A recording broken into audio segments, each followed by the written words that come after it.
DCD episode number 31. How you doing, Alex? Well, third time's the charm, even though I think that was the worst intro of the three, but we're going to go with it. So, The first one was good. You ruined it. no, it wasn't. You called me Alan. Yeah, that's your name. Like, what the hell, dude? Like, this is episode 31. You still can't get my name right. I was mixing Alec, Al, Al, everything. but Alan, there's no N in there. Like, where does that come in? Anyway, I'm doing pretty. Oh man, that's a throwback joke. So I'm doing pretty good, Andy. How are you? Nah, you know. Same old, That's same it. old. You know, Bruins just lost literally 5 seconds ago. Yeah, in overtime. You seem pretty down about that. I felt bad. Because it's like, overtime loss, boom, let's record the podcast. So, yeah. What have you been watching this week? What have you been playing? Take a wild guess. Did you spit back in the can? Yeah, it was completely uncarbonated. It was awful. Oh, okay. Well, there you go. So, I want to say you've been watching Malcolm in the Middle because I think you told me last time we talked that you were on the penultimate episode. I finished it. You finished it. And gaming, I was just playing NHL. So, out of curiosity, Malcolm in the Middle, you've seen every episode at this point. Yeah, what would you I watched the entire show. What would you rate it on a 7 out of 10? That's pretty fair. That's pretty fair. That seems about right. I watched a good majority of the episodes. I can't say that I watched them all, but I would say that's fair. Yeah, I watched literally all of them. Yeah, 7 out of 10. That's a pretty strong show. It never really saw much of a run in syndication. I noticed that, at least in my area, like, nobody really ran reruns of Malcolm in the Middle. It just never really seemed to hit syndication. It's kind of weird. I mean, it's owned by Fox, so shout out to them. Yeah, you would think they would syndicate it, though. I mean, they did with The Simpsons. They did with all kinds of other shows. It's the 1,262 longest binge-watched TV show possible. Fun fact. I was looking at how long to binge. Took 3 days, 3 hours, 30 minutes. Well, there you go. 3 days of your life were spent watching Malcolm in the Middle and probably doing other stuff while watching it. I know usually when I watch things, it's kind of like in the background lately. I don't know. Maybe that's like a thing as I get older. So this week I've been watching The Office again. It's really good the second time around. Just kind of watching that in the background while I'm doing other stuff. Been watching Chernobyl. We're gonna do a full review of the show when it wraps up this upcoming Monday. So you're listening to this on Sunday, the 1st of June, I think. So it's gonna wrap up the next day. Saturday is the 1st of June. Okay. So, wow. I messed that up. Okay, so we are on Wednesday. So, yeah, June 2nd is when this is coming out. June 3rd is when Chernobyl wraps up. And we're going to be doing a mini review on, I guess, DCD 32. So I need to watch an episode, I guess. Well, it's all up there. It's only 5, and they're about an hour apiece. I got to say, thus far, it's really good.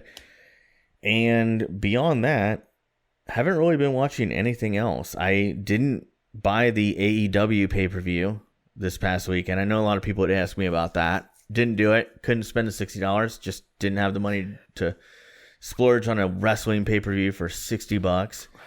And then as far as playing, I've just been doing Forza Horizon 4, World of Warcraft, and Division 2. And have been enjoying all of those, especially WoW lately. So, Andy, you seem like you're going to say something. Well, Aunt Becky didn't do anything wrong. What do you mean? Do you see what she got sentenced to? I had heard it could be up to 40 years. She got 40 years, I'm pretty sure. Wait, that actually came down? I mean, I saw on Twitter, it was like Becky, 40 years prison. See, because like somebody was saying as early as, because and you know what, I'm glad that we're updating on this because we talked about this. Yeah, it's up to 40 years. Yeah, I don't know, man. I don't know that they're gonna hit her with 40 years. I feel like with our justice system, with how lenient they are on first-time offenders, I feel like she'll probably get less. But I don't know that she's cut out for prison time, even in like a white-collar prison. She just doesn't seem like the type that would do well. Even if it's like Martha Stewart prison that Martha Stewart went to that I heard was like super lax. Like, you just got to basically stay on the property. There's no like sitting in a cell or any of that. Anyway, hope it works out for her, but I still stand by what I said earlier. What she did was pretty bad, pretty corrupt. I couldn't tell you what I said. Well, I seem to remember us agreeing on it mostly from the standpoint of what they did was corrupt, and it caused other people to miss out on opportunities that they may have had otherwise, which isn't fair to them. So anyway, moving on to listener questions this week. We have two. First one comes from Colby, aka Colbster409 on Twitter. He asks, what games are we looking forward to this year and next? Andy, I'll let you lead off. Psychonauts 2. Ooh, that's a good one. I didn't have that on my list, but I'm adding it now. I don't have a list on top of my head, but that's the first game that came to mind. Yeah. Death Stranding. That just got announced for November, apparently. Well, rumored. Well, they're taking pre-orders on it for November, so. That was a leaked pre-order. Oh, okay. I don't know anything else to think off the top of my head. So I wrote down a list when I saw this question, just so I didn't forget anything. But I'm already adding Psychonauts 2 to it, so that's number one. But I mean, that may come in 2021. I hope it comes in 2020 big project. Because originally they promised in 2019, and it's been fully funded. But whatever, I'm not going to complain. I just want it to happen eventually. But I had on my list Super Mario Maker 2. Obviously, it's coming very soon. Madden 20. That's coming in August. You guys know, of course I'm going to get that. Doom Eternal. I really liked Doom 2016, I think is when it came out. Yeah, 2016. It was a really good game. And it was kind of a nice refresh of the series after Doom 3. But Doom Eternal looks even better than that. And then Pokemon Sword/Shield. So I know it's like a dual thing, but it's coming out on the Switch. Full-fledged Pokemon game on a home console. Obviously also a mobile console as well, but yeah. I forgot what it's called, but Pokemon is making a thing where Pokemon Go, Pokemon Bank, and Pokemon on the Switch all go together for one massive storage. I think that's smart, though.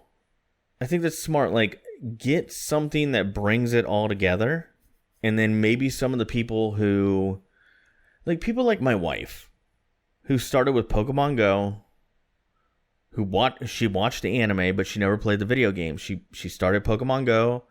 Now she's playing Pokemon Let's Go Pikachu, which is a great game, by the way.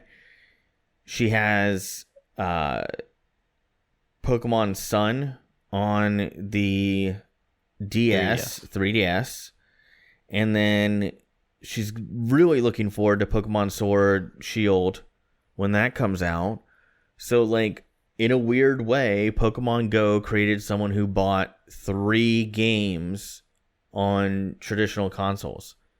All right, so, not a bad idea. 4 more answers. Okay. I'm quickly Googling while you're talking. Cool. Gears 5. Great answer. Halo Infinite. Another great answer. I'm on board for both of those. Cyberpunk 2077. That looked good when it got announced. Ghost of Tsushima. Mm-hmm. And Borderlands. I'll throw Borderlands 3 in there too. Why not? You know, all of those will probably be titles that I play at some point. I would say I would, but I haven't played a new game this year yet besides Apex Legends. Well, Halo Infinite, I have to buy it day one. I've purchased every single Halo game day one since the beginning of time, right? Other than Halo Wars. I usually would wait on Halo Wars a little bit, but like Halo 1, 2, 3, 4, Reach. I had it within a month of it coming out. I didn't buy it day one, though. I mean, come on. I'm talking about the traditional Halo FPS games, you know. But if Infinite comes out 2020, I was thinking it would come out 2021. But if it comes out 2020, yeah, I think it's a launch title. I really feel like it'll be a launch title for the next Xbox. That seems like it makes way more sense, but I could be wrong. Anyway, thank you, Colby, for the question. Really appreciate it. Thank you for being a long-time listener of the show. That was a good one, and I found out basically from this that I'm looking forward to way more games than I thought I was. So, next question comes from @ReasonsI'mBroke on Twitter, a.k.a. Daniel, a.k.a. the Reasons I'm Broke podcast. Check them out. They're awesome. One of my favorite podcasts on the internet. Popcasts? Podcast with a D. Like D's a and DCD. Or D's and Daniel. Yeah. You check them out on, I think it's reasonsimbroke.com or reasonsimbrokepod.com. Might be both. Anyway. Reasonsimbroke.libsyn.com. Yeah. they're out there. Just search for them. You'll find them. But it's a great podcast. Check it out. They're in like episode like 350 now. He asks, are either of you looking forward to watching Godzilla, King of the Monsters? Did you grow up watching kaiju flicks? So, as you can tell from me stumbling over the word kaiju, the answer is no. I did not grow up on those. And I'm going to probably... I feel like people would throw tomatoes at me for saying this. The only Godzilla movie I've ever watched is Godzilla 98 with Matthew Broderick. That's a lot of fish. So I watched Godzilla 98 when it first came out in theaters and loved it. Found out many years later most people hated it. Rewatched it later and kind of... There's a 4K Blu-ray of it. There is, and it's on sale, and I still can't bring myself to buy it. You know what? Godzilla is one of those things that I feel like I missed out on, that I should have given more of a chance. I just regret not getting into it. So, honestly, I heard that Godzilla 2014, was it? And Kong that came out in 2016. Skull Island 2017. Yeah, and I heard that the three kind of tie in together. So I was thinking about maybe going back and watching the other two and then seeing this. I mean, spoiler, this movie Godzilla survives because Godzilla versus King Kong comes out next year. Already announced. So like it's an ongoing series. Yeah. Like the King Kong from Skull Island's facing this Godzilla. See, I kind of want to watch it now. Which they did back in 49 or something like that. I did not grow up with kaiju movies, but I know a lot about them. I haven't watched many, but I'm a big fan of Godzuki, Godzilla's son. Yeah. I know that he's just cute. I know that to date there have been 33 Godzilla movies before this one comes out. So, because I saw that statistic the other day, they were showing like how long running the Godzilla series is. So, if you ask me how many of those 33 have I seen, it's one. and I wish I've seen more because I've heard great things about it. And I feel like it probably wouldn't be too hard to go back and watch all of them. And by the way, kaiju just means giant monster. Yeah. Like Pacific Rim's a kaiju movie. Oh. I didn't know if it meant specifically like the Godzilla. No, it's not like universe. Cloverfield. See, I saw Pacific Rim in theaters with Daniel, believe it or not.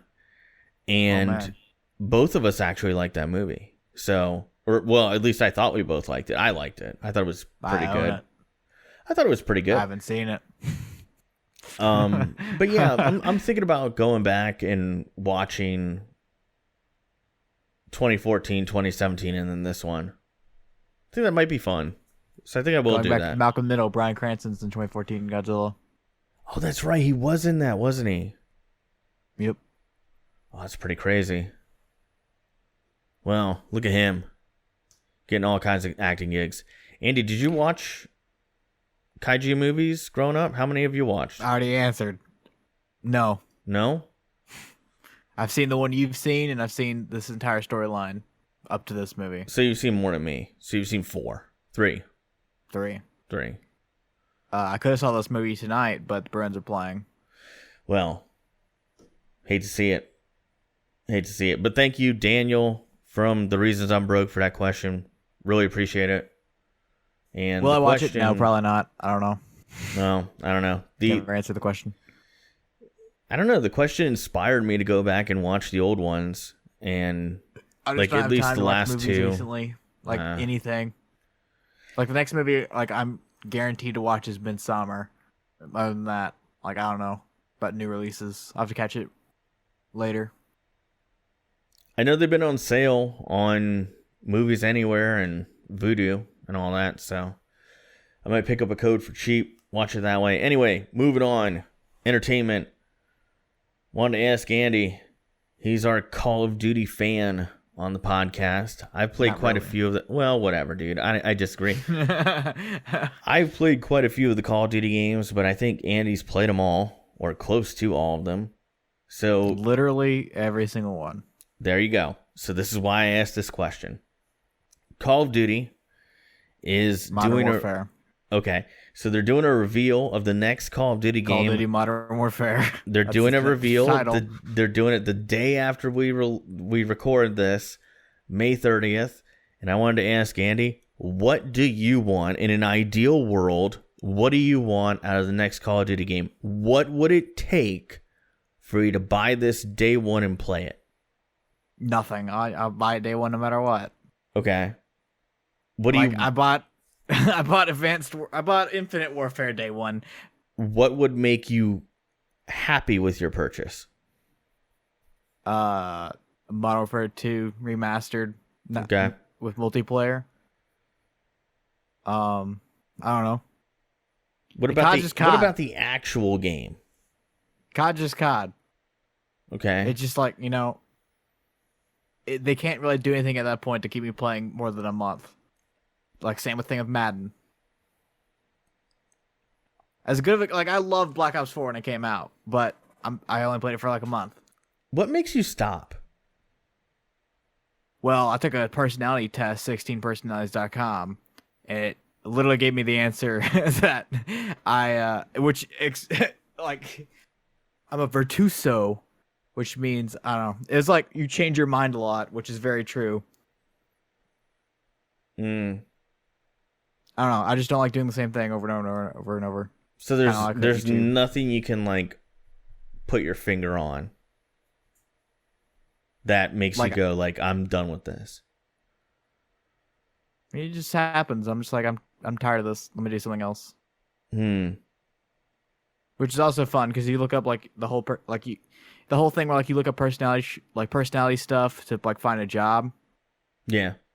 If you look up Virtuoso, it literally says do whatever you want. There's no recommendation. How do you spell this? Virtuoso. Virtuoso. Virtuoso? I don't know. I could be saying it wrong. I just want to make sure we're talking about the same thing. It's virtuous. Yeah, virtuoso. virtuous, according to Google. Virtuous. Okay, so the adjective version of it rather than the noun. I don't know. No, I mean, I just want to make sure we're talking about the same thing. I just figured I'd ask you. Personality type ISTP-A. I don't even know what the hell that is. I'm so out of touch with that stuff. I've had people ask me, like, what personality type are you? Like, really smart people ask It's the me same this personality usually. type of Clint Eastwood. Going a little jab into the future. Foreshadowing. Yeah. DCD Film Club coming up. But anyway. So, like, I don't know, man. Like, if it is another Modern Warfare, so if it's Modern Warfare, what would it be, 4? It's just called Modern Warfare. Okay. Like, give me something. What would you want to see? I don't know, man. It's COD. Like, it's the same thing if you ask me, like, what do you want in the next Madden? I don't know. I want to play football. Oh, COD. I want to kill some guys. I got a lot of things that I would want. Like, there's not much you can do to make the game any better. You can make the game a lot worse, yeah, but, like, I'm not the guy making the decisions. You're getting paid to make the decisions. Okay. Like, I'm not the guy working at Activision shooting out my ideas to make the game better. So I gave a couple answers on this because I used to really like Odenberg or whatever his name is. Clint Oldenburg. Yeah. So I don't want Clint Oldenburg touching COD at all. He'll probably ruin it and then talk about how great his team is that worked on ruining the game. Sorry, Clint. Not a fan, bro. Anyway, if it truly is the next Modern Warfare game, what I would really like to see out of it is more emphasis on multiplayer modes like Team Deathmatch, less emphasis on Battle Royale. I don't know if that I have no idea if they're going to do Battle Royale. I have done... Just like last year when we talked about COD, like, that's not the popular opinion. I understand that. I get that. I know that you're going to lecture me on that, but, I mean, it is what it is. Saying. Like, I would prefer more emphasis on Team Deathmatch. I would also... They've already said that they're going to do a single-player campaign. I would really like a really cool single-player campaign with a co-op feature. They've also said they're going to do that. I would appreciate that as someone who's played Call of Duty since Xbox 360 launch.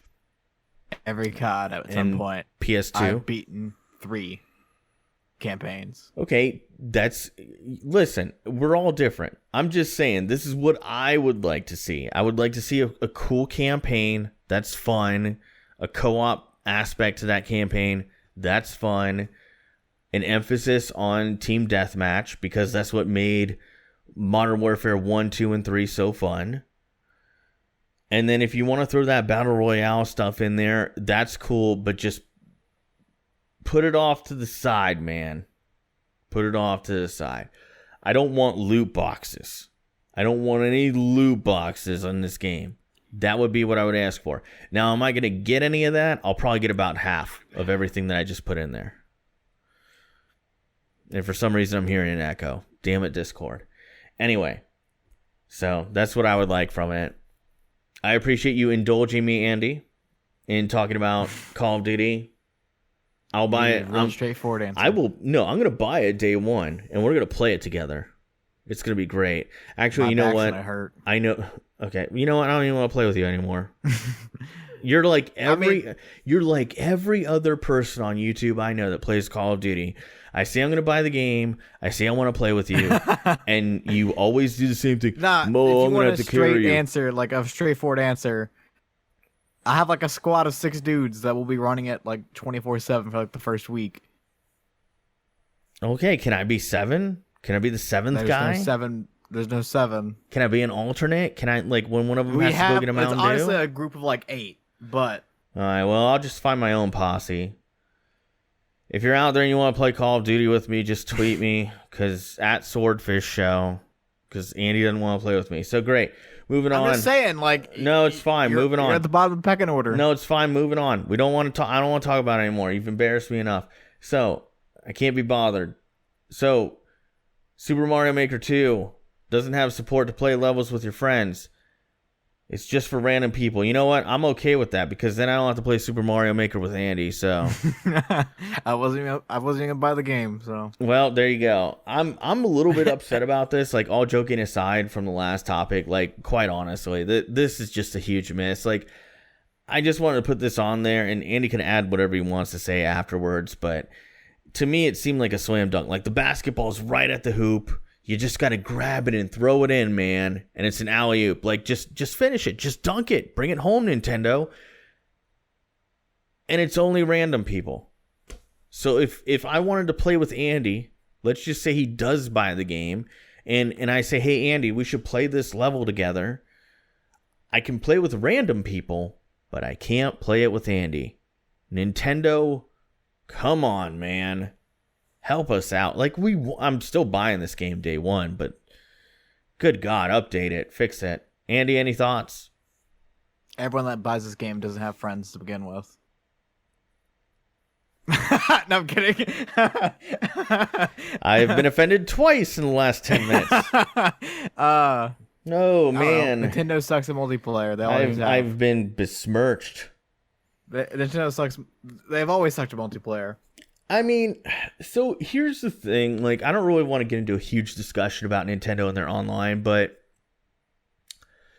number one, Wii Online was awful. Like, it was awful. It was like stumbling around in the dark in a broom closet. Like, you don't know what's what. Call of Duty World at War on the Wii was a banger, bro. I mean, I'm sure it was because you're just playing with randoms. But what I'm saying is, like, the online service was in its infancy, right? And I would put their online service on the Wii on par with the old Sega Genesis online system or Dreamcast online system, where it was in its infancy.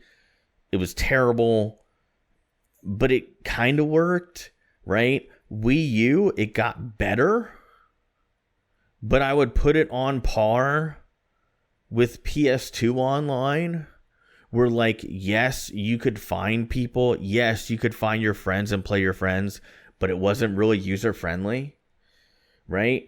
And then when you get to Switch Online, I would put it on par with 2001 Xbox Live. And in a way, that's a compliment. Because 2001 Xbox Live, when it launched, was a great service. You had a friends list. You could invite people to games. There was a voice chat feature, but it wasn't on your really... phone. Yeah, but like it's still not there. It's still not. And like when you compare it to PlayStation Network, by the way, PlayStation Network made strides from PS2 to PS3 to PS4 that were like long jumps. Right? In track and field, like long jumps, huge leaps to catch up. And I feel like PlayStation Network right now is right up there, neck and neck with Xbox Live. And part of that comes from being a paid service. Okay? Like I know people fought that tooth and nail, but go on PC, play PC multiplayer games. You'll see it's the Wild West. It's the absolute Wild West. Whereas Xbox Live, PS4, it's controlled ecosystems. And that there's good to that and there's bad to that, but it's mostly good. But Nintendo Switch Online, it's just like, it's so bare bones. It's so basic. And I get why they only... Dry bones. Yeah, I see what you did there. But it's only like $20 a month or $20 a year or whatever. So, I mean, I get it. But like they have a long way to go. And I feel like this is a really good indicator of how much they're not aware of what the consumer really wants mentally. So, I mean, maybe Japanese people are like, oh yeah, Mr. Krabs, I hate playing with my friends. No. You know what's funny is like I feel like the Japanese consumer, if you look at historically, they've been quicker to adopt online functionality than American consumers have been. You know, like Sega had online services over in Japan before America did, and same thing goes for Nintendo. There was a Nintendo online service for the N64 That was Japan only, and it did well. Like, it did better than it would have done in America, is what I mean. Every time you say Sega, for some reason, I think of the intro. Sega! Yeah. Yeah. Yeah, just, like, really angry and aggressive, yeah. But, like, and I love that intro. Man, those were the times. But, like, I don't get it. Nintendo just does not... It goes back to, like, GameCube. Like, GameCube had 2 online games. Meanwhile, PS2 and Xbox original had just countless. Anyway, moving on. DCD Film Club. Gran Torino, 2008 is when this movie came out. And it was our listener pick. I've seen this... I'm sorry? From Sway. From Sway. Thank you, Sway, for the recommendation. Thank you for being a listener. We appreciate it. Now, I've seen this movie before, so I came into it thinking it was pretty good. Andy, from my understanding, has never seen this movie. So I have. Well, yeah, now. But before this week, Andy has not seen this movie. I will let Andy lead off with his thoughts. As I always do. Well, I mean, it's kind of a tradition. Andy, what are your thoughts on Gran Torino from 2008? Clint Eastwood. What a guy. Mm-hmm. He's the lead actor. He directed it. And there's a reason why he still does stuff. He's good at it. I say that and I remember what he last directed. Wasn't that hot. But The Mule. Did he direct that? I thought he did. I was thinking of the 1517 to Paris, which was an awful movie. Anyways, Ooh. He did direct that. I don't know, man. I don't have that many thoughts on the movie without spoiling it. Let's get into spoilers. This movie's been out over 10 years. Let's talk about it freeform. All my opinions aren't like about the movie, though. I don't know. It's weird. Clint Eastwood's a great actor in the movie. Mm-hmm. The main Asian guy, can't remember his name. He was pretty bad. I'll be honest. Like the part where he's trapped in the basement, spoiler, and he's like screaming for help. That was awful. Just personal opinion. I don't know. I just don't have any thoughts. Like, don't look at me like that, Alex. I don't, like, I want to bring more out of you, but I don't know what to ask. Like, I don't know. Like, I have some notes written on this napkin. Let's hear just read the notes then. I don't know. I have 2 notes. 2 notes. Okay. It was 1 note. I lied. It's terrible. Just like the beautiful scene of him sitting on his porch, drinking a PBR with his dog there. What? Alex, stop looking at me. This is shambles. Yeah, bro, I don't know. This podcast is in shambles. The Bruins lost. Let me cry alone. Okay. Alex is looking. I don't know. What do you want me to say? Did you like it? Yeah, that was all right. Okay. Did it evoke any kind of message when you watched it? Like, did you come out with some kind of a message from the movie? Like, did it do any of that? Alex, I don't have many thoughts of it. I've said this like literally 5 seconds ago. Okay. Well, so I have a lot of thoughts on this movie. So first off, I'm just going to lead off with, I've always thought this movie was a strong movie. I thought it was Clint Eastwood's best performances. I think he was really good in $1 Million Baby. I know a lot of people associate that with his later film career. And I like that movie. It's a good one. And I would encourage you to watch that one as well. But I think this one's a little bit better. I think this is a little bit of a better performance for me. And part of that might be because Clint Eastwood's character Walt in this movie really reminds me of both of my grandfathers in a way. And they're both from the same generation. Both of my grandfathers were military men around World War II, so they might have actually been a little bit older than this character, quite honestly. But both from that same generation where I think this is a really great film when it comes to talking about the subject of masculinity and like how different that is from generation to generation. And one thing that like comes through to me with this movie is you look at it, and it's a story of 3 different generations of men. One, Clint Eastwood's generation, the older generation, the World War II, Korean War. Most people associate it with, they call it the greatest generation, right? And quite honestly, you could make the argument that they were. I mean, these people put everything on hold, their entire lives on hold to go away for war, for their country.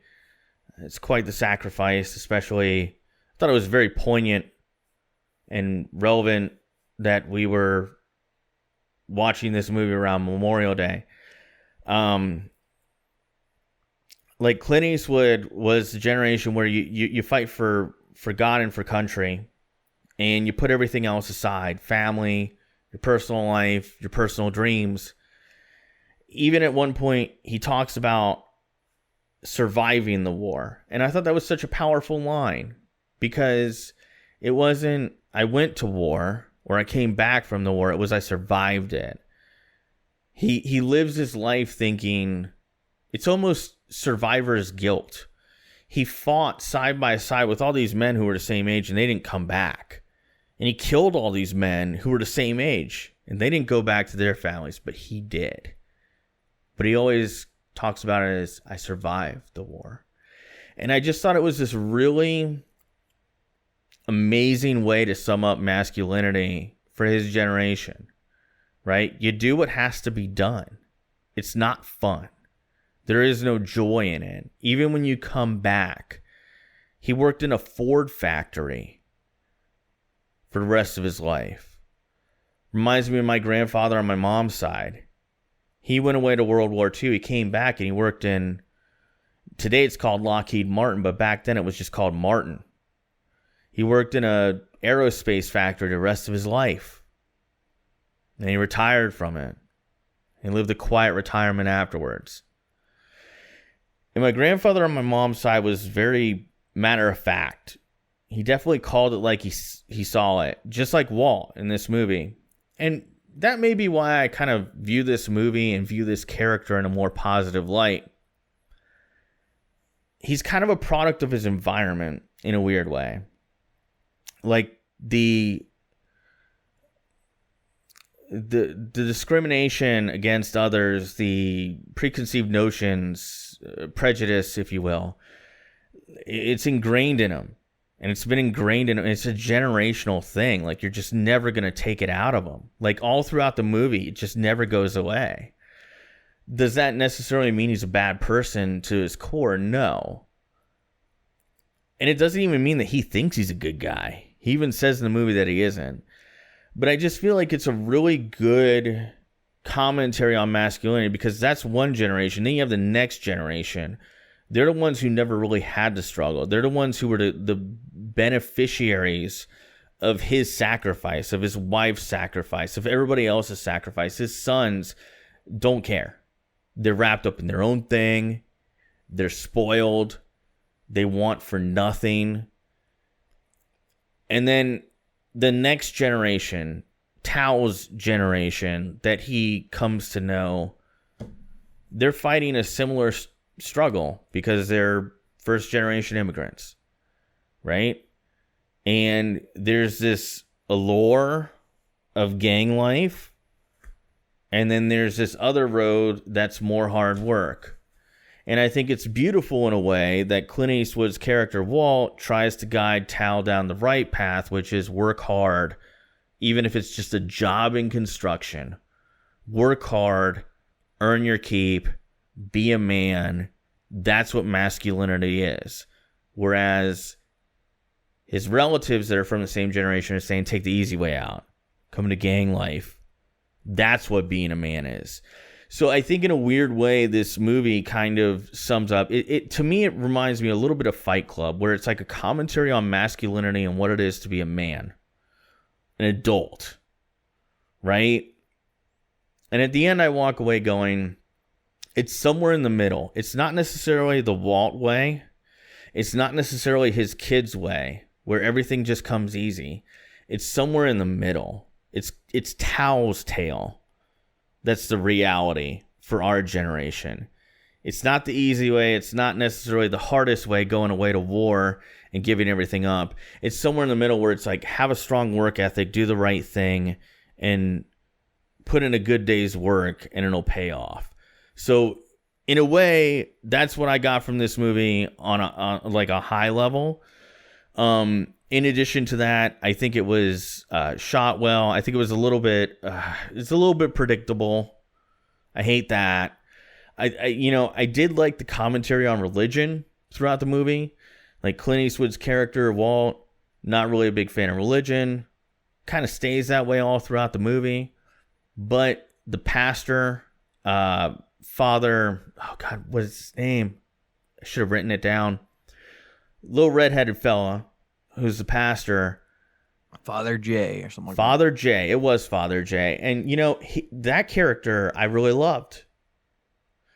Because he showed the humanity of being a Catholic priest.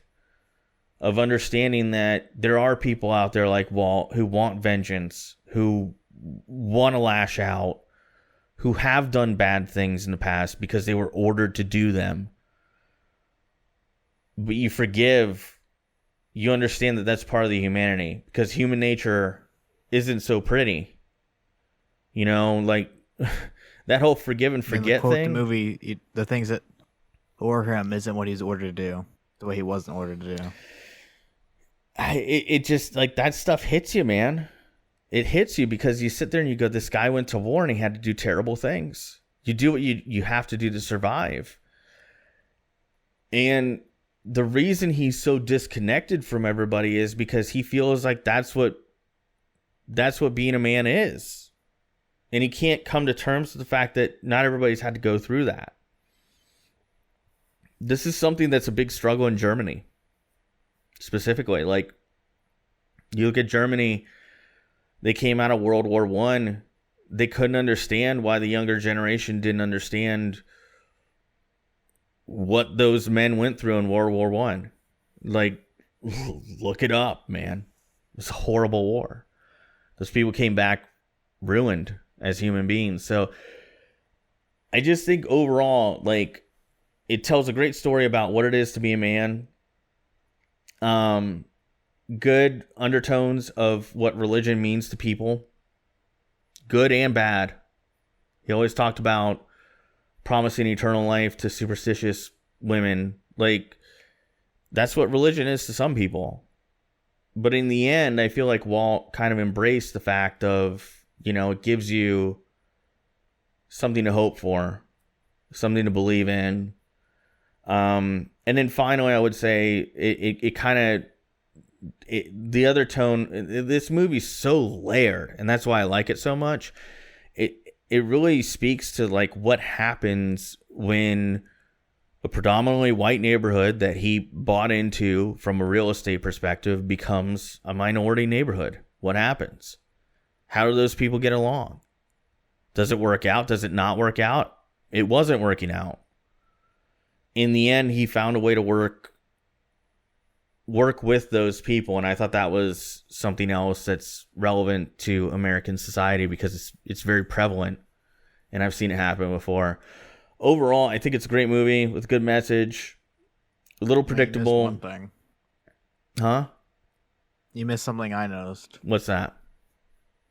What is it? What is your real family?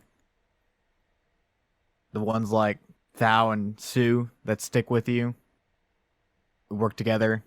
Like, I mean, he's kind of like against it at first, or the people you're biologically related to that don't care about you at all. How powerful was it when he goes to the party with Sue, brings him to the party. He starts coughing. He goes upstairs, and he says something in the mirror to the effect of, "I have more in common with these people than my own family." Yeah. And he found it ironic. And people that he's hated his entire life. Because but truthfully, they do have more in common because they're working class. They're having to do whatever it is they can do to survive. They have struggles with their younger men. Their younger men have struggles, like he had struggles as a young man with warfare. They do have more in common. And it is unfortunate. And it was a really powerful movie for me. I think it really speaks to a generation on a variety of levels. The one thing I will say that I've noticed have turned people off from this movie is the blatant racism in it. Nah, it's a timepiece. And I understand. Well, to me, it is. It is a timepiece. If I were a minority, this might turn me off a little bit. But it tells a different story if you took it out. Because like the whole time he hates the Asian people. Yeah. And he slowly realizes that he's the same as them. I guess what I would say is this, is like, can someone be a good person but also be racist? Yeah. Like it kind of brings that question to mind for me. And everyone has something in their closet. Dude, I know some people who are really racist but are good people. And I know some people who aren't racist that are bad people. And I'm not justifying racism. I really am not. Like, I don't think there's any call for it. I think really it's overrated. In the end, yeah. But I mean, like in the end, like all joking aside, like I think racism comes from ignorance. And I also think that sometimes racism can come from traumatic experiences. And the character Walt in this movie, most of his racism comes from traumatic experiences with, in war times. And does it excuse it? No. But it's understandable, if that makes sense. Like, it's one of those things where, like, I don't agree, but I understand. Like, that kind of thing. It's like, you can empathize with something, but not necessarily agree with it. And I think that's another, like, subtle point this movie makes, which is, like, there are people out there where it's ingrained in them. And it's never going to go away completely. So I feel like it's an overall, but in the end, he ultimately gives up his life for the people that he supposedly was racist against. Which I thought was a really fitting conclusion to the movie. I think there were parts that were predictable. I also think that there were parts that I felt were overwritten. And there are also some segments in the movies like where I'm like, if it wasn't for Clint Eastwood's performance, it wouldn't have worked. Right? Like, it's really a credit to how good he is as an actor and a director. But overall, I think this is a good one. I give it a 7 out of 10. And I tell people they should see it. 7. First time, I think, ever that we've given it the same rating. I don't know. I think I've rated something higher than you like 3 times now. I was about to say once, but then I realized that all the movies that you rated like a 9.75, I rated a 10. Yeah.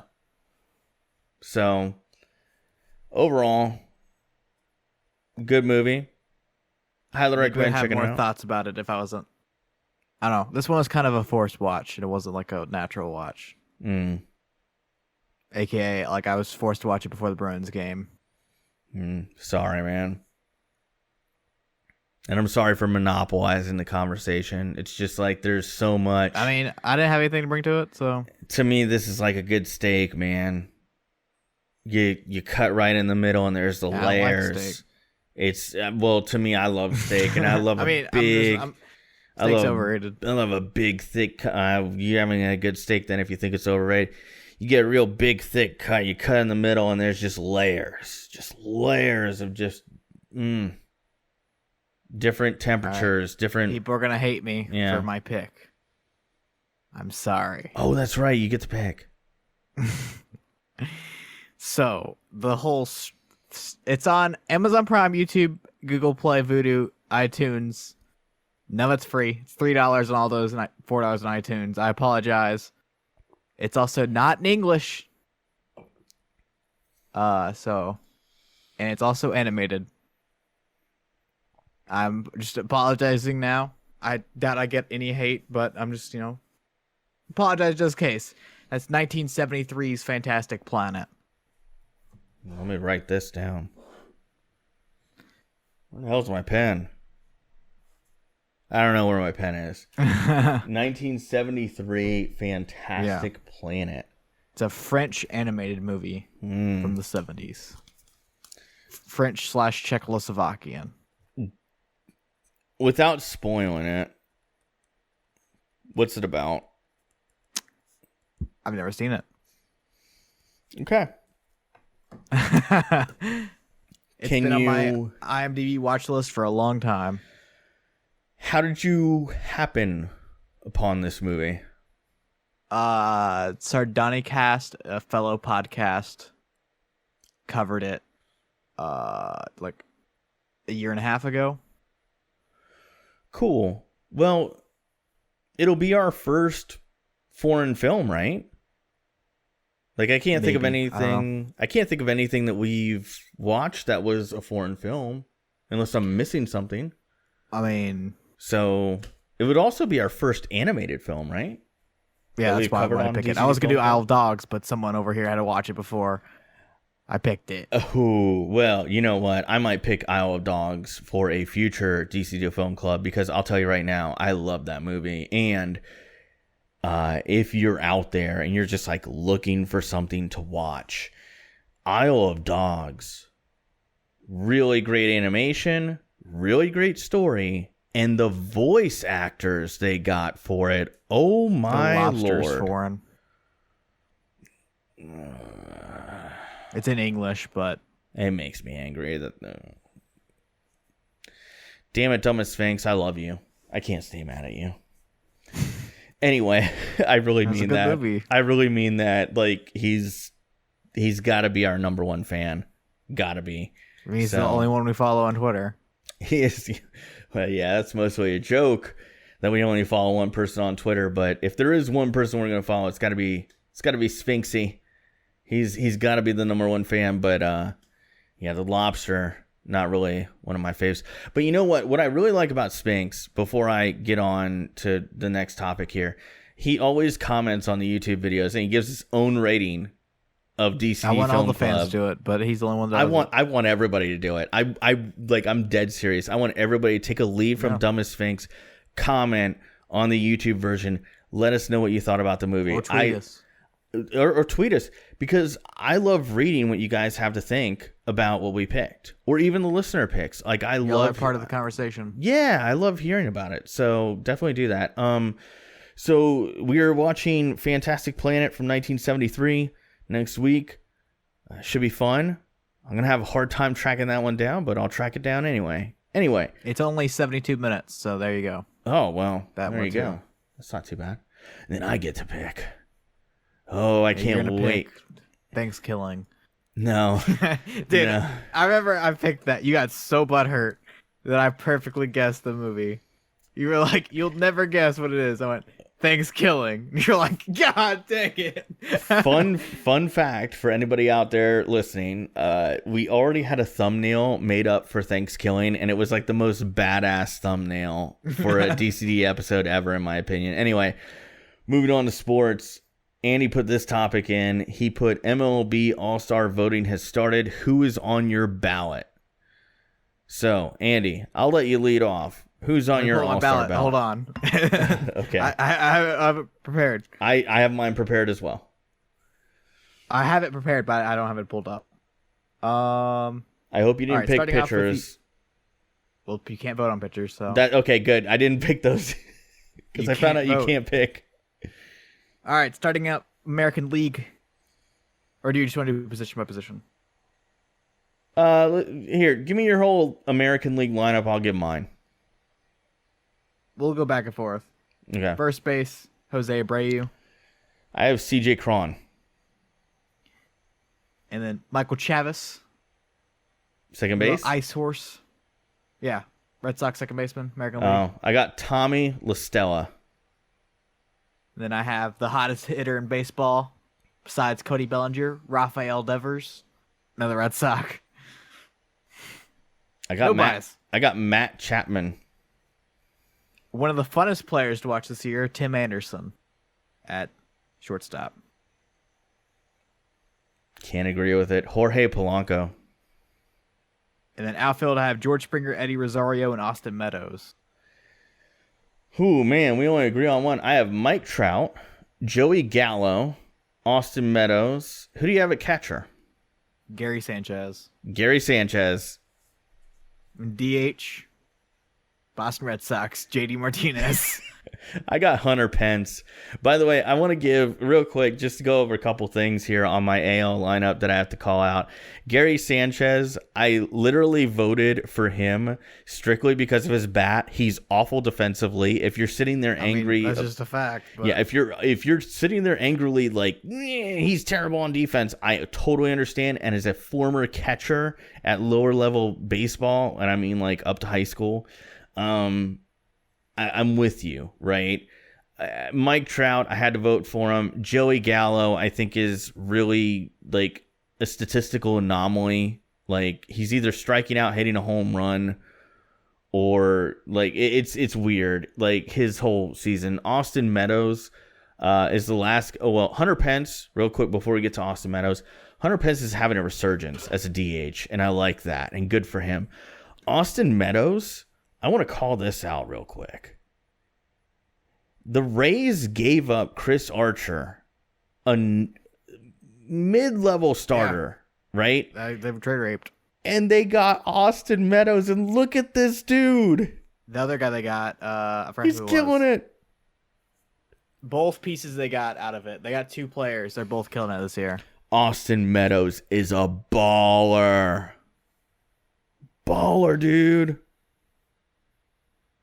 They also got Tyler Glasnow, which is a Cy Young candidate right now. He's killing it too. He's killing it as well. Like Tampa Bay. Before we move on to NL, Tampa Bay, lowest payroll in baseball right now. Look at where they are. Second lowest payroll in baseball, Miami Marlins. Look at where they are. It goes to show a good front office can put together a good team, even on a lower payroll. So. NL, who do you got? First base, got Josh Bell. Josh Bell is beast. Hell yeah. It's that one's indisputable to me. And then I have Ketel Marte. That's who I got. Having another great year. A career year for Ketel. And then let's see if we continue to agree. I have Nolan Arenado. Oh my God. I have Nolan Arenado too. He's another guy on track for a career year. I think we're going to differ on shortstop here. Javier Baez. Close, because he was up there. If I had to vote for a second guy, it would have been him. I have Paul DeJong. And then the outfield. Wait, before we start, can we just agree Cody Bellinger has to be the first guy you pick, right? I mean, he's the MVP. Okay, there you go. And then second place MVP voting, Christian Yelich is right behind him. Bingo. And then Ronald Acuna. Almost picked him. That's a good pick. I went with Charlie Blackmon. Good old Chuck Nasty. And then the best catcher in baseball, don't at me, Wilson Contreras. Bro, and like we're in almost total agreement on the NL. I think we were split on two positions. So there you go. Man. No problem. That's crazy, dude. Like AL, we were so far apart. But NL, I mean, I wasn't biased. You were. Well, I'm kidding. I was a I little. picked 3 Red Sox. I was a little biased too. Like, for catcher, I gave a hard look at Alfaro. Honorable mention, Derek Dietrich. Dietrich, I think, deserves a bench nomination. Yeah. Or some consideration for that. He's having a hell of a year. 6 hits in a row that were all dingers. Yeah, and I also feel like the NL, like, it's pretty cut and dry at a couple positions. Like first base, it's cut and dry to me. Second base, it's cut and dry to me. I think if you don't have Bellinger and Yelich as 2 of your 3 outfielders, you're crazy. You're not watching baseball at the moment. Wilson Contreras, I like, Real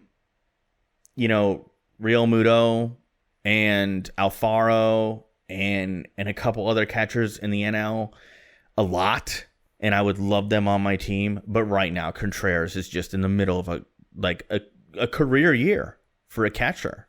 His best catcher in baseball. He very well could be. I mean, because in the AL, it's tough in the AL, and like as much as I like Gary Sanchez's bat, he's amazing with the bat. I think eventually he will end up as a DH. Eventually, either with the Yankees or another team, he's going to be a DH because he's such a liability on defense. Whereas Contreras can at least get behind the plate and not screw things up. But this was fun. We should do this for every All-Star game. As meaningless as they are. The first one that's happened. I think. Well, we could have done Pro Bowl picks. No, we skipped. The podcast wasn't a thing. What about... Oh. The podcast wasn't a thing for all the past All-Star games for every single sport besides MLB. Damn. We literally didn't exist. For we were NBA, like NHL, we missed all NFL. We missed all the meaningless All-Star games. Damn. They're all even MLB is meaningless. They all are meaningless. Doesn't MLB All-Star Not Game anymore. They did away with that. Yeah, it's record based now. Oh. Thank God. That was stupid. So now literally every single All-Star game is meaningless and stupid, and I will never watch one. Yeah. So I always tell people the NHL All-Star Game, I appreciate it because the fans don't vote on, the players do. And It's I think also 3-on-3, so I think that the player vote is the best way to go. NBA garbage. Like, I watched the 3-point contest, I watched the dunk contest, I watched the skills challenge. I don't watch a single All-Star event in any sport. I love the 3-point thing. I don't watch NHL. I do watch the single events in NBA. MLB All-Star Game, I'll watch it if there's nothing else to watch. Home run derbies, usually okay. And then the NFL Pro Bowl, I think we can all agree is who would watch it? I think it's a very unpopular opinion, but the dunk contest sucks. It's overrated. Dunks are not that cool. My favorite has and always will be the 3-point contest. It's the one event I have to watch every year. Cool I love dunks it. Against no defender just doesn't excite me. Nah, I don't care about that as much. The 3-point contest I love. Like Larry Legend going out with the warm-up on and hitting 30 points. A perfect score on the 3-point contest. Those are the moments from the All-Star weekend that you remember forever. This 3-point contest, there's competition. I mean, Joe Harris won it this year. Well, some years they field a better crew than other years. Anyway, moving on. Speaking of NBA Finals predictions. So, I just wanted to really quickly, we are recording this before the NBA Finals start. Game 1's tomorrow. Yeah. So, we're recording this on Wednesday the 30th. Andy, who do you have winning the NBA Finals? And in how many games? Raptors in 7. I'm picking Warriors in 6. I will put a caveat to that. I hope I'm wrong. I want the Raptors to win so bad. And the reason I say game that, one's going that DeMarcus Cousins, Kevin Durant isn't playing. They Yeah. have Pascal Siakam on Draymond, Kawhi Leonard guarding Steph Curry. They have a real chance, and they have home court advantage. I want the All they have to do Raptors is to win all the win. home games. I really want the Raptors to win. And the reason I say that is I feel like it'd be bigger for the NBA if the Raptors win. One franchise wins their first NBA title, period. I think that's a great accomplishment for the league. Two, I think it's better for the international game. I think it'll make people in Canada, they're already paying attention, but pay a little bit more attention to the NBA. If the NBA truly wants to be international, this would be good for the NBA. And then three, as a casual NBA fan, or someone like myself who watches it a lot more than a casual fan, I'm just wanting to see somebody other than the Warriors Kawhi Leonard win. will be considered the greatest basketball player of all time after he wins with the Raptors, wins the Raptors the first ring, goes to LA to the Clippers, it brings them their first ring. You know, I didn't really want to flesh this out too much until we know what happens in the finals. But I gotta say, like, in a weird... Kawhi's leaving. I don't know if that's smart for him, but, you know, he's got to do what he wants to do. But, I would put $10 against the field that he's going Clippers. Fair enough. Here's the thing. When you find yourself in a good position as a player, don't look a gift horse in the mouth, because I shouldn't say gift horse. Don't take it for granted, because there's so many players who have left for greener pastures and it hasn't worked out. You look at Chris Paul, look at Dwight Howard. You know, Robinson Cano in baseball. It's not always about location. I get that some people are like so dead the Clippers set. are a better team. Yeah, I don't know, man. With I don't Kawhi. know. You know, regardless, I will say this. I think the Raptors, even if he leaves and they get zero consideration back for him, I think that trade that they made is still a win. This gave them for making the finals. It's a win for that. If they win a championship and he leaves anyway, it's worth it. It's like when the finals with DeRozan. It's like when the Bucks traded 3 first-round draft picks for John Gruden and they won a Super Bowl that first year. Yes, those next 3 years it stunk not having a first-round pick. But when you win a championship, it's an easy sell. Championships don't come easy, man. And if you have a chance to win one, sometimes you got to get a little risky, especially if you're not a major market team, which Toronto is not. I know it's a big market, but they ain't New York, they ain't Dallas, they're not LA, Miami, Boston even, right? So, I don't know. I hope the Raptors win. I really do. I think it'd be a great story.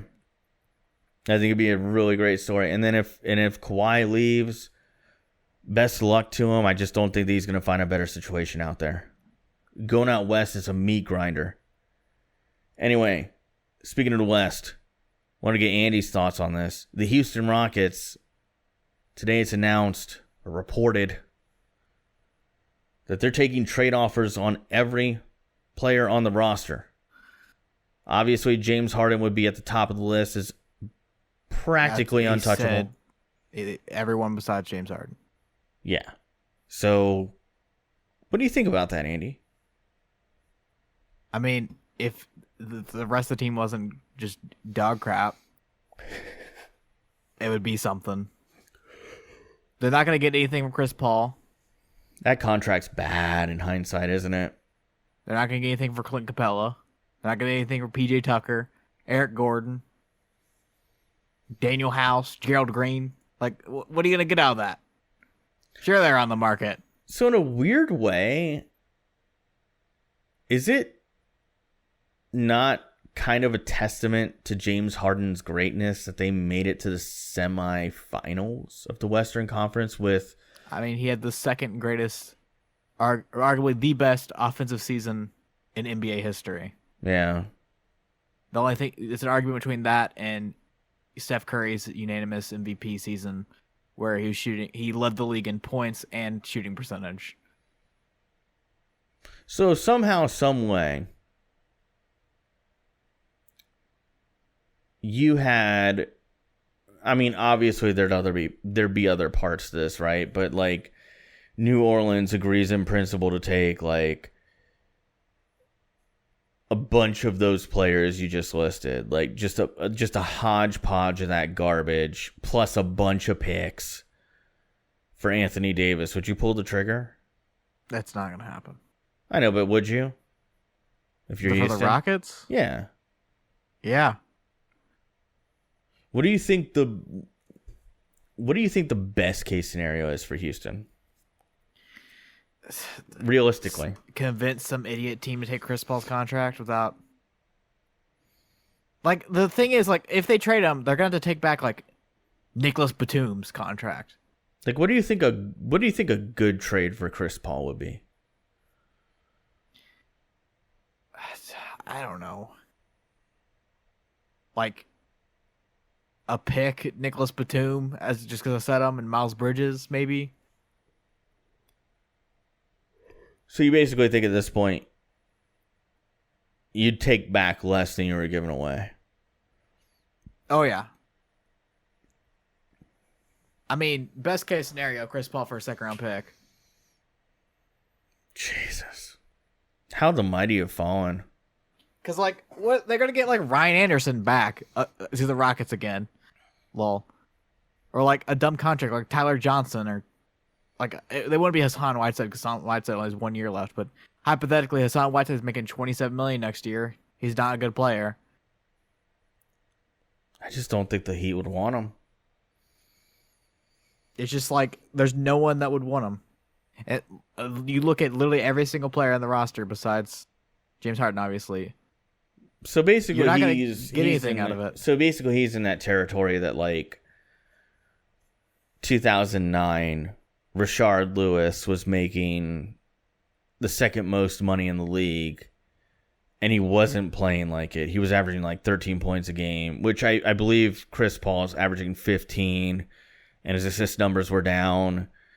He's obviously struggled with injuries. Rashard Lewis was also struggling with it. He's also extremely old. Yeah, and Rashard Lewis was also approaching his mid-30s, and they basically traded him for another bad contract in Gilbert Arenas, who at that time was a shell of his former self. So, like, best case scenario, you basically just get back another bad contract with the guy who you hope fits your system better, right? I mean,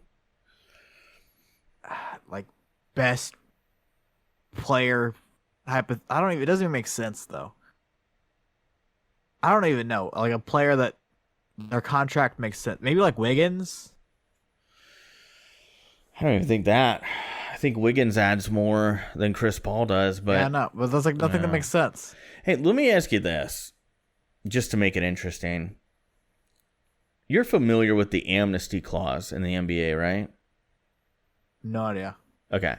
So the last 2 times the NBA has restructured the collective bargaining agreement with the Players Union or Players Association, whatever you want to call it, they've included an amnesty clause where teams can waive a player and that player still gets paid, right? Yeah, so like, I know what that is. Yeah, so they still get paid, but the cap comes off, right?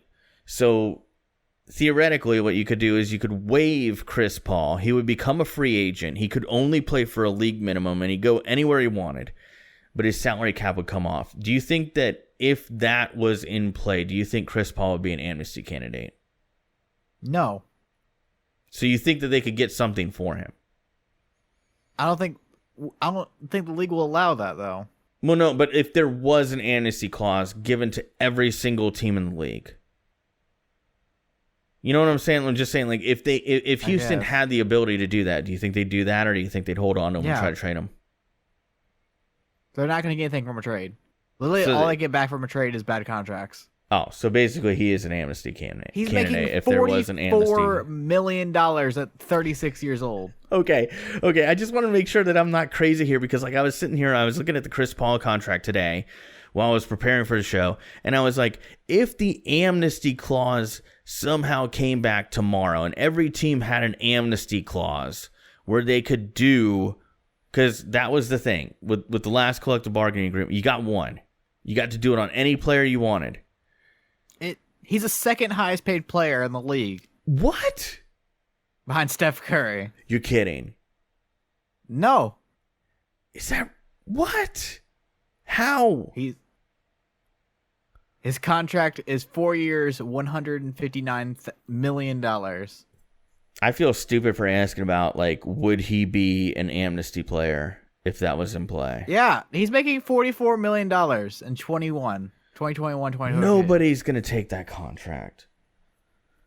He's making more money than Russell Westbrook. For some reason, I thought the number was 30. No, it's 35 next year, 38 the year after that, 41 the year after that, 44 the year after that. I'm telling you, like, they're not going to get anything back from a trade. How old will he be? Best case scenario, they trade for LeBron James after he gets both legs amputated. How old? How old will Steph Curry? 36 years old. I'm sorry, Steph Curry. No, I'm sorry, Chris Paul. Chris Paul will be 36 when he's making 44. 36 million. He'll be making $44 million at the age of 36, and it'll be his 19th season. God, that's such a no, bad deal. it wouldn't be his 19th season. It'd be less than that. I'm dumb. When did he get drafted? 05? Is there is there an out? Maybe? No. There's no option. There's no option. It's literally the worst contract in sport. And the Rockets gave that contract to him. I'm looking at it right now. Yeah. Wow, that was There's terrible. Literally no out. You know what? I'm just gonna go out there and say this. Chris Paul had his MCL completely removed, if I'm not mistaken. And historically, players that have their MCL completely removed age terribly. Look up Dwayne Wade if you don't believe me. The only contract you can argue is worse is John Wall. Because Chris Paul is playing better than John Wall. And making about the same amount of money. Yeah, the John Wall contract just never really worked out. I don't know. Well, I hope the Rockets can work it out. I would really... like, they can't. No, but I'd really love to see them work it out. Also, because Clint I think Capella's contract is atrocious. But here's the thing, man. Like, I feel like Clint Capella is easier to move. I feel like he contributes a little bit more on the court than Chris Paul. I will bet $20 to anybody that Chris Paul doesn't go anywhere. Nah, I think he's playing that out. Unless they give him away for nothing. He plays in Houston the rest of his career. And the Houston Rockets aren't going to do anything. Best case scenario for the Rockets is to trade James Harden. Well, I hope they don't do that because I feel like James Harden has the potential, if they could win one championship. Trade James Harden for a buttload of picks. That stinks, man. Because I'll tell you, James Harden wins one championship in Houston. That puts him in Hakeem Olajuwon territory for one of the best Rockets ever. And that's very rare air. 33 or 34 by the time Chris Paul contract is up. That's very unfortunate. I hope it doesn't come to that. I hope they can work it out because I think the NBA is a better place when James Harden is in the playoffs shooting step back threes, and it's entertaining. He's entertaining. He's an entertaining player to watch. That's my answer. Best case scenario is you got to trade him. You got to trade James Harden. Whew. Well, that was a good discussion. We got a lot more. Won't happen. But... We got a lot more out of this topic than I thought. So, good topic. Anyway, that's gonna do it for DCD 31. Want to real quick let you know, t-shirts in the link. It's in link at the video, audio only. If you buy one, we get like $4 to $6. It helps us cover the podcast costs, and I would certainly appreciate it, as would Andy. In addition, if you're listening to the audio only version, there is a video version on YouTube and vice versa. So we're on like everything. If you go to deadchannelduo.com, at the very top, there's links to us on every platform that we're available. There's a lot of them now. And the only other thing I wanted to mention was the iTunes and Stitcher reviews. I don't know of any other website that lets you do reviews on the podcast, but iTunes and Stitcher, you can leave us a review. And if you do, and you leave your name, I will certainly give you a shout out on a future edition of the podcast. Andy, anything you want to talk about? Boston sports related? I'll shave by the time the next podcast comes out. Okay. Any particular reason why that would happen? Or Blast be over. Oh, it's a playoff beard? Yeah, why else would I have this disgusting neck beard? I don't know. I thought maybe you were rolling with it. Yeah, I'm Amish now. Well, no, it's... I'm Amish and I have a podcast. I'm a complete contradiction. I'm 18, so whatever. Oh, you're on your like voyage, huh? Yeah. Yeah. That's why I dropped out of college, you know? Well, my voyage. I couldn't tell you anything about Amish people. They're allowed to use telephones. I feel like their food sucks. Have you ever had Amish food? I could not tell you what. I'm thinking corn.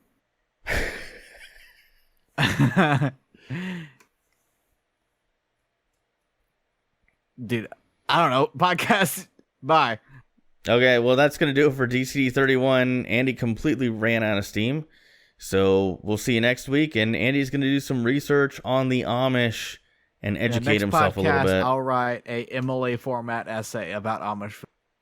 I just want like a 2-minute segment where you redeem yourself and have some actual information on what Amish people are. I feel like shoofly pie, Dutch cabbage rolls, donuts, butter noodles, chicken corn soup, pot pies, bologna, aka bologna. Before someone calls me out, I was jokingly mispronouncing it. Apple butter, beets, chow chow, chipped beef gravy. That just sounds gross. Andy, you've embarrassed yourself. So, for all the Amish people listening, there are no Amish people listening. Hey, they're on their voyage, bro. They want to listen to DCD podcast. Unless we got somehow broadcast from a radio station blaring from a loudspeaker on the back of a truck that passed by an Amish community. Nobody's listening to this podcast that's Amish. Hey, Amish people, stand up. I'm still a little bit. All the Amish listeners, stand up. I'm still a little bit perturbed that you brought up the Amish people and had so little information. Then you slandered their food. I was, quoting. I was like, it was like a little callback to the movie we just watched. Being racist.